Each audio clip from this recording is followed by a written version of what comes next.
Gray 105 to the fan. Luka, what's the biggest positive you could take away from your return and from what happened despite not getting the win that you can take with you going into Game 5 on Monday? I mean, just being back, I miss basketball.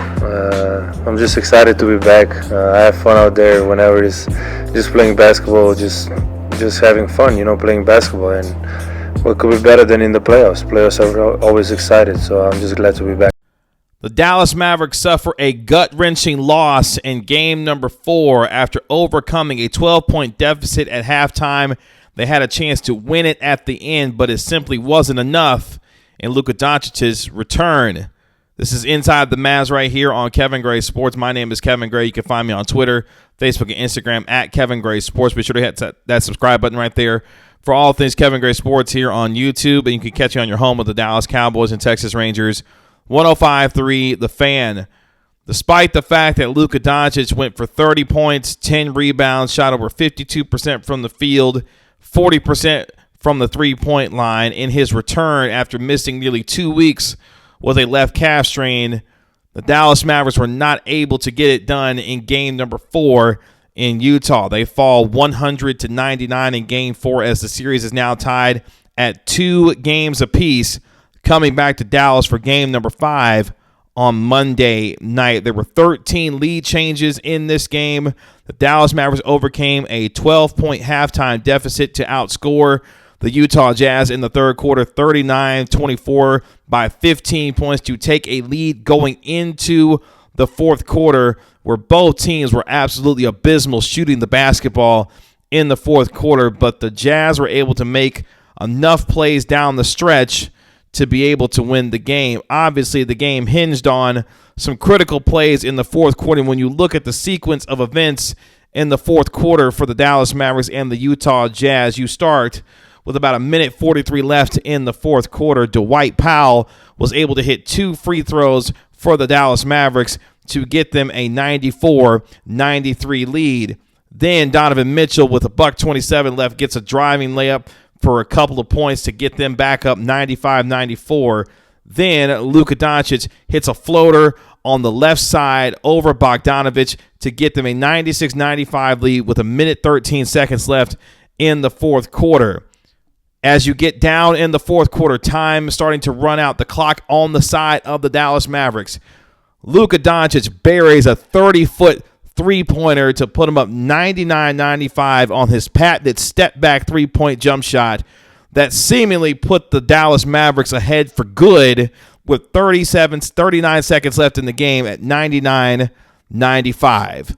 But then the Utah Jazz scored the final 5 points in the fourth quarter, including an and-one three-point play on a Donovan Mitchell layup put back after Luka Doncic fouled him. That got the three-point play. And then in the end, when you got down to it, Rudy Gobert, with 11 seconds left, gets an alley-oop pass from Donovan Mitchell, of all people, for an alley-oop dunk that gives the Utah Jazz a 199 lead. This is after Dwight Powell had missed 2 free throws that would have given the Dallas Mavericks a 3-point lead by the time you got it to be 99-98 after Donovan Mitchell's three-point play. So the sequence of events that you have Donovan Mitchell getting the bucket to make it an and one, 99-98. Dwight Powell gets fouled, misses 2 free throws that would have made it 101-98 to put the Dallas Mavericks up 3.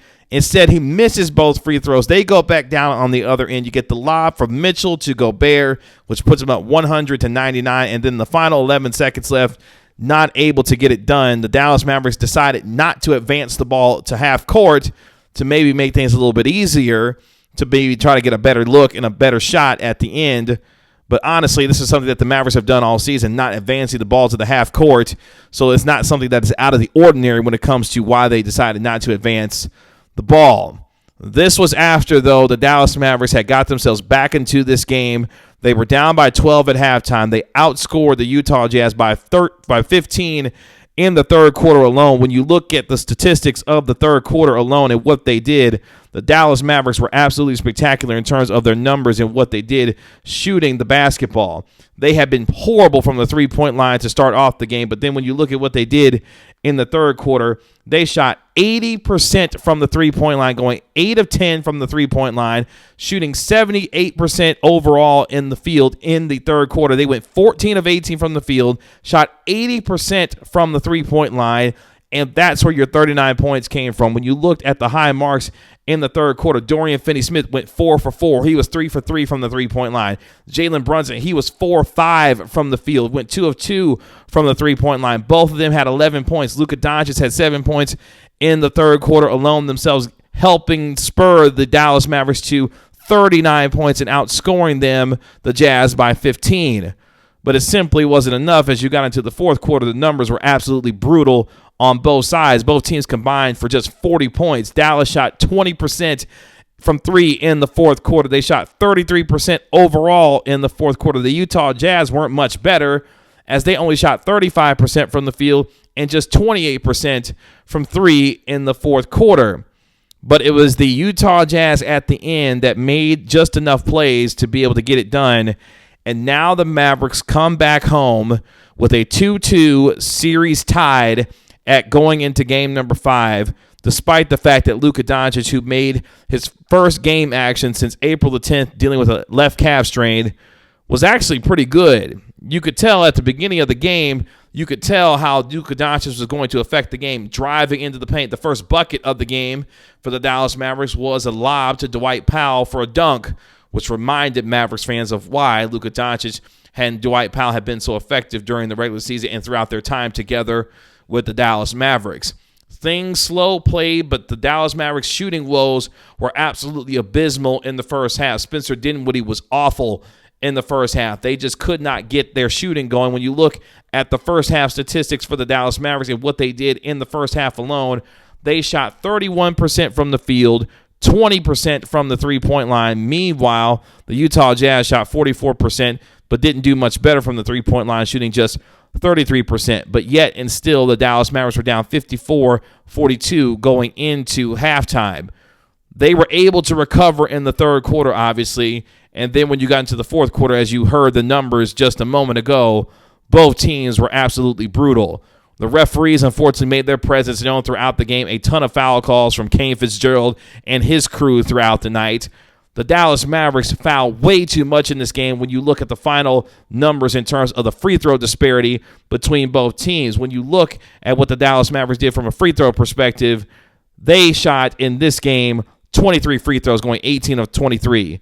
Meanwhile, the Utah Jazz went 26 of 42 in this game. Maxi Kleber fouled out in the game, was not very good throughout his 18 minutes, only had 3 points on 1 of 4 shooting. He fouled out in the game. Obviously, 42 free throws is just inexcusable for this team, especially when you look at a guy in Rudy Gobert in this game who took 18 free throws alone, only going 9 of 18 from the free throw line. It was Gobert throughout the game when it came to the Dallas Mavericks, especially in the fourth quarter, taking their chances with Gobert on the free throw line, but not necessarily being able to see him execute. It worked to somewhat of a good strategy, but not enough. The Dallas Mavericks' biggest lead in the game was 8 points. Meanwhile, the biggest lead for the Utah Jazz was 16 at 51-35. But too much fouling, not enough shot making, especially in the first half, and most importantly, especially in the fourth quarter, the Mavericks were not able to take advantage of a poor shooting Utah Jazz team where they could have stretched the lead. As I mentioned, they had a 3-point lead going into the fourth quarter. They were not able to take advantage of the poor shooting start for the Utah Jazz in the fourth quarter. And unfortunately, it doomed them by not being able to extend the lead and then having to try and hang on down the stretch and then making some plays to be able to get themselves a 4-point lead with 39 seconds left, but then giving that up. And what turned out to be an absolutely devastating loss going back to Dallas. But they get to go back home knowing that 2 of the final 3 games are in their building, and Luka Doncic is fully healthy now going forward for the rest of this series. Coming out of this game, as you heard at the beginning of this video, when I asked him about what positives he took out of this game, and he said, look, it's just simply being back and having fun playing basketball. And that's what you're hoping to see going forward, and that they have more fun on Game 5 than they did down the stretch in the final 11 seconds of this game. Meanwhile, for the Utah Jazz, they now have life breathed back into them after the Dallas Mavericks had a chance to take a commanding 3-1 lead and let one get away, where honestly, if you look at this series, by the way things have gone in the first 4 games, the Dallas Mavericks really could have swept the Utah Jazz. You saw what happened in game number 1, their inability to make shots when they needed to most. They got games 2 and 3, but then letting a 4-point lead with 39 seconds slip away. This series theoretically could be over, even with Luka Doncic coming back for just playing game 4. But now we're in a real dogfight in this series, and this series will go at least 6 games, with game 5 being on Monday, and then, of course, game number 6 now on Thursday back in Utah. The Utah Jazz bought themselves at least 2 more games in this series after tying the series at 2 games apiece. The Dallas Mavericks fall in this game 100-99 to the Utah Jazz in game number 4 of this series. Game number 5 will be back at the American Airlines Center on Monday. I will have all of your coverage when it comes to the Dallas Mavericks taking on the Utah Jazz. Luka Doncic is back. He's healthy, put up 30 and 10 despite the loss. He will need some help from his teammates, hello Spencer Dinwiddie, to be much better in game 5 going into Monday and really throughout the rest of this series.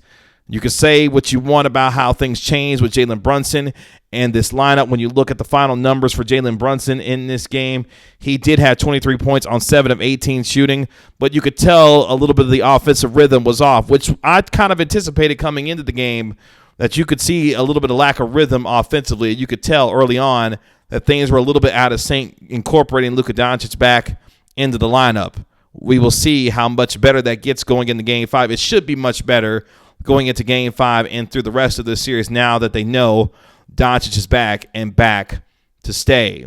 Again, the Dallas Mavericks fall 100-99 on the road in game 4, game number 5 on Monday at the American Airlines Center before they go back to Utah for game number 6. Can the Dallas Mavericks take a 3-2 lead at home on Monday? As they say, we'll find out. You can find me on Twitter, Facebook, and Instagram at Kevin Gray Sports. Be sure to hit that subscribe button right there for all things Kevin Gray Sports here on YouTube. It's been another episode of Inside the Mavs. We'll talk to you later. Peace.